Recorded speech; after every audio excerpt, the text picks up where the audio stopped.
Angie with News OK, and I am here with George Lang, who is Assistant Entertainment Editor, and Brandy McDonnell, who is an entertainment writer for the Oklahoman.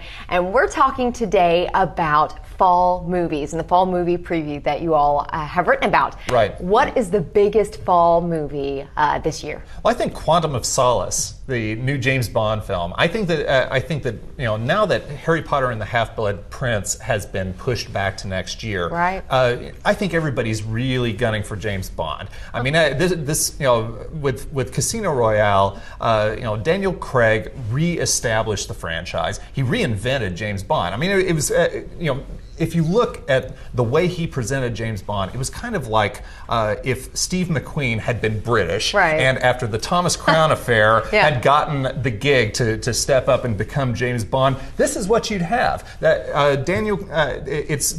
Quantum of Solace is going to it comes in plot-wise right after Casino Royale with James Bond avenging the death of Vesper Lynd, and so I think. With this one, we're going to see that same level of excitement and intensity, and really that sort of visceral quality that Craig brought to the last one with Quantum of Solace. Right, and this is the 22nd James Bond film. Obviously, wow. This is the longest-running franchise that there is out there. Yeah. As George mentioned with Casino Royale, it really re-enlivened it, reinvigorated it, completely rebooted it, really. And with Harry Potter moving, a lot of fans are really upset about that. But one of the things that's kind of a benefit of that is it allows them to move James Bond for the United States release closer to a Thanksgiving opening date, which is traditionally what they've liked to do, but they really didn't want to do it because Harry Potter was kind of in there in the late November slot. Right. So it gives them a good time frame to release it in, and I really think it's just building up all the anticipation for it. I think people are really excited about it. And Thanksgiving is a great time to go to the movies. That's true. Okay. Right. So George, tell us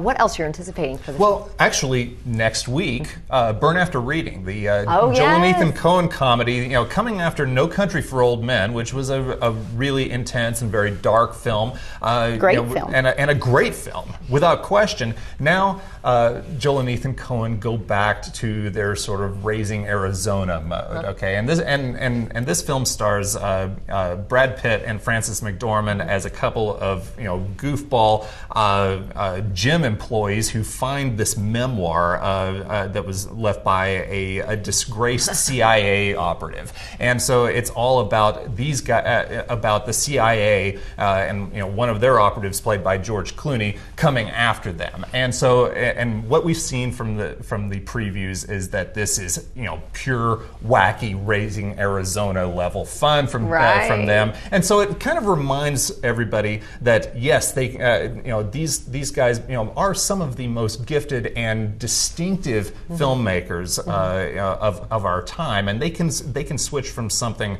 that is incredibly foreboding, a truly intense drama and possibly a modern classic, and go off and do a screwball comedy right after that. So I'm looking forward to that. Yeah, and if they can make Brad Pitt not look like the hot hunk he is, then that's amazing.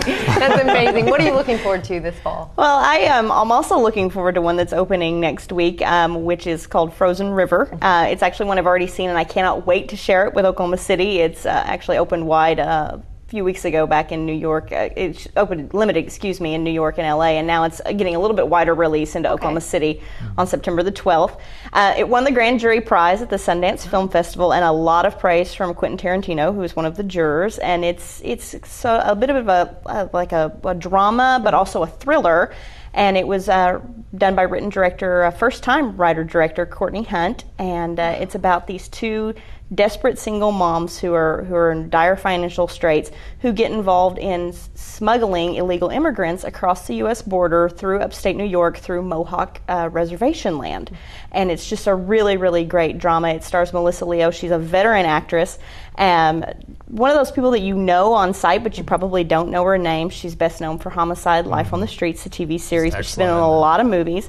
And I think that this is going to be one of those situations like we saw last year with Tilda Swinton and Amy Ryan, a couple of veteran actresses who are really underappreciated, who went on to contend for Oscars, because this, if there's any justice at all, she will be nominated for and win an Oscar for Frozen River. It's a terrific, terrific film. It is amazing, these writers who, like Frozen River and then like Juno, that I I guess these movies are fabulous, and these writers are first-time writers practically. Right. Wow. And it's really a terrific film. There's a lot of films out there that I think are really good. It's a pretty strong fall slate, even without Harry Potter. Absolutely. You have, for tween and teen girls, there's the unstoppable duo of High School Musical 3, senior year, getting to be a big screen release. And then also Twilight, which is the adaptation of Stephanie Meyer's vampire romance series, which the 4th book of that was released this summer. There's a lot of buzz about that. And that actually got Harry Potter's old slot on November 21st. So I think that's pretty much an unstoppable movie. And you mentioned Juno. Well, Michael Cera of Juno is going to be in a film on October 12th called Nick and Nora's Infinite Playlist. Actually, that's October 3rd. And this is going to be about a sort of an insecure indie rocker who goes on this sort of whirlwind one-night adventure where he falls in love with this girl who's a completely unlikely match for him. And so it stars Michael Cera and then Kat Dennings, who we just saw in The House Bunny and was also in The 40-Year-Old Virgin. That's something to look forward to. Great soundtrack for that. Amazing soundtrack. And then at the very end of fall is The Road, which we were talking about. No Country for Old Men.